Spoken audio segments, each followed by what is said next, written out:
여러분 반갑습니다. 오늘 같이 보실 하나님의 말씀은 마태복음 7장 1절에서 5절입니다. 비판을 받지 아니하려거든 비판하지 말라.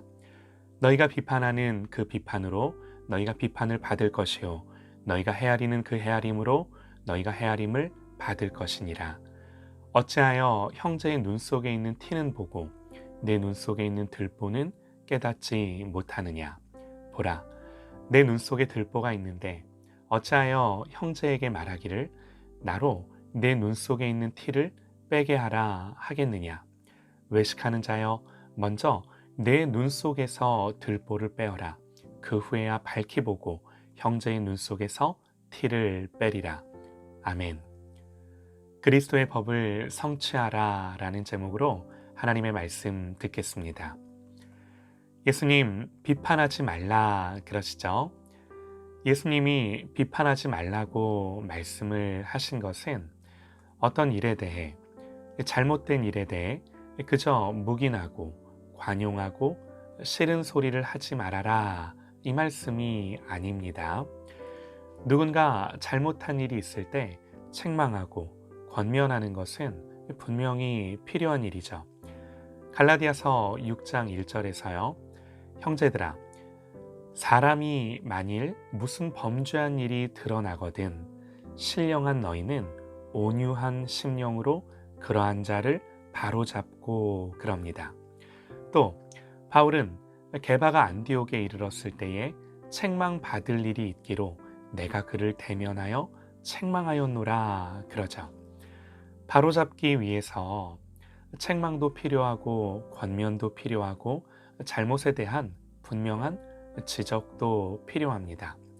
다만 비판이 가지는 어떤 정죄와 심판의 요소는 우리가 분명히 경계해야 하는 거죠. 예수님은 이걸 경계하라고 말씀을 하시는 거예요. 우리의 몸이 아프거나 다치면 물론 잘라내는 경우도 있습니다. 그러나 대부분은요, 어디 상처가 나고 아프다고 잘라내지는 않습니다. 팔이 아프다고 팔을 잘라버리지는 않죠. 약을 바르고 깁스를 하고 정성껏 돌보면서 치유되고 회복되기를 기다려 줍니다. 우리의 신앙은 예수를 믿는다고 마치 공장에서 물건 만들듯 우리의 신앙과 믿음이 그렇게 만들어지는 게 아닙니다.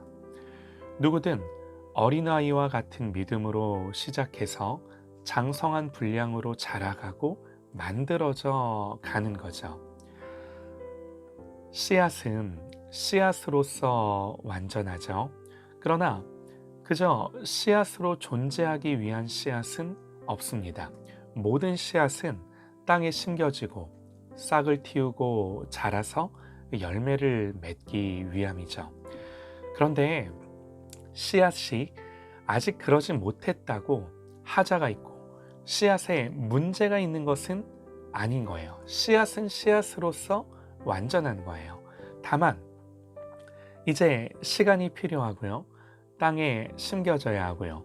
물을 머금어야 하고요. 볕이 비춰져야 하는 거죠.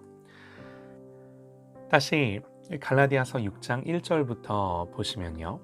형제들아, 사람이 만일 무슨 범죄한 일이 드러나거든 신령한 너희는 온유한 심령으로 그러한 자를 바로잡고 너 자신을 살펴보아 너도 시험을 받을까 두려워하라. 여기서 바로잡으라는 것은 공장에서 찍어낸 완제품의 기준에서 그를 보면서 어라? 하자가 있네? 뜯어고쳐. 어라? 문제가 있네? 다시 부수고 다시 조립해. 이렇게 물건을 수리하듯 그렇게 결함을 고치고 문제를 바로잡으라는 것은 아닌 거예요. 성숙하고 성장하도록 유기적으로 도와야 할 책임이 가정이든 교회든 있는 거죠. 비판은 정죄와 심판으로서가 아니라 사랑에서 나는 권면과 책망으로서 나타나야 하는 거죠. 갈라디아서는 계속해서 말씀을 합니다. 너희의 짐을 서로 지라. 그리하여 그리스도의 법을 성취하라. 만일 누가 아무것도 되지 못하고 된 줄로 생각하면 스스로 속임이라. 각각 자기의 일을 살피라. 그리하면 자랑할 것이 자기에게는 있어도 남에게는 있지 아니하리니 각각 자기의 짐을 질 것이라. 성경은요, 너희의 짐을 서로 지라 그래요. 서로가 서로를 향해 져야 할 짐이 있습니다. 일방적이지 않습니다. 모든 관계에서 나만 저 사람을 이해하고 용납하는 게 아니라 저 사람도 나를 용납하고 이해해야 하는 부분들이 있는 거죠. 그러나 어쨌든 내 입장에서는 내가 져야 할 짐이 중요하죠. 성경은 각각 그런 자기의 일을 살피라는 거예요. 각각 그런 자기의 짐을 지라는 거예요. 그렇게 해서 그리스도의 법을 성취하라 그럽니다. 우리가 잘잘못을 지적하는 것이 실력이 있는 것이 아니라 정확하게 판단하는 안목이 있는 것이 실력이 아니라 그리스도의 법을 성취하기 위해 서로의 짐을 져주는 것, 그런 서로의 짐, 상대방의 짐을 나의 짐으로 여기고 그것이 내가 져야 할 짐을 알고 그 짐을 지는 것, 이게 믿음의 실력입니다. 지적하고 판단하고 비평하는 실력이 아닌 나의 자리에서 내가 져야 할 짐을 지는 것이 진짜 실력이라는 거죠. 성경은 사랑을 뭐라고 묘사하는가? 사랑은 감동적이고 기쁨이 있고 너무 좋고, 우리가 사랑을 그렇게 생각할 때가 많은데요. 그런데 성경은요, 사랑을 그런 식으로 말하지 않아요. 고린도전서 13장에서 사랑은 뭐라고 말하나요? 일단 사랑은 오래 참고, 여기서부터 시작을 합니다. 내가 져야 할 짐, 내 자리를 지키는 것으로 이 사랑을 묘사하는 거예요. 우리는 왜 비판하고 판단하고 지적하는가? 완전을 지켜내고 싶기 때문입니다. 완전해지고 싶고 온전해지고 싶기 때문이에요. 그런데 성경은 완전함이 뭔가? 완전함을 뭐가 완전함이라고 말하는가?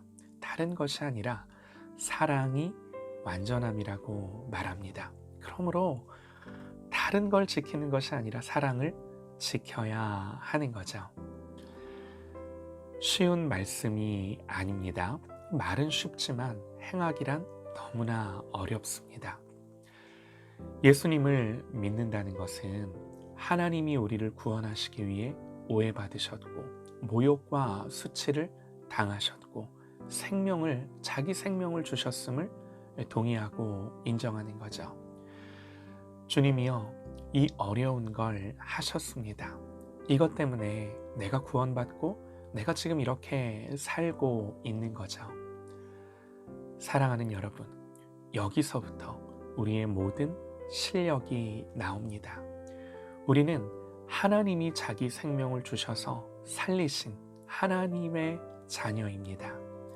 이 사랑과 용서와 말할 수 없는 하나님의 관심을 받고 있는 존재예요. 그러므로 우리는 내가 가진 자원으로만 살지 않습니다. 철저하게 하나님으로부터 공급받고 보호받고 그 하나님이 약속하신 것으로 사는 존재예요.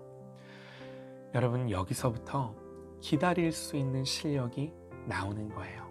하나님이 아버지 되시기에 부족한 것도 없고 억울한 것도 없을 수 있는 실력이 비로소 나오는 거죠. 오늘도 이런 아버지의 사랑을 힘입어 다른 그 어떤 존재가 내가 아니라 철저하게 하나님의 자녀로서 오늘 하루를 사는 저와 여러분 되시기를 간절히 소망합니다.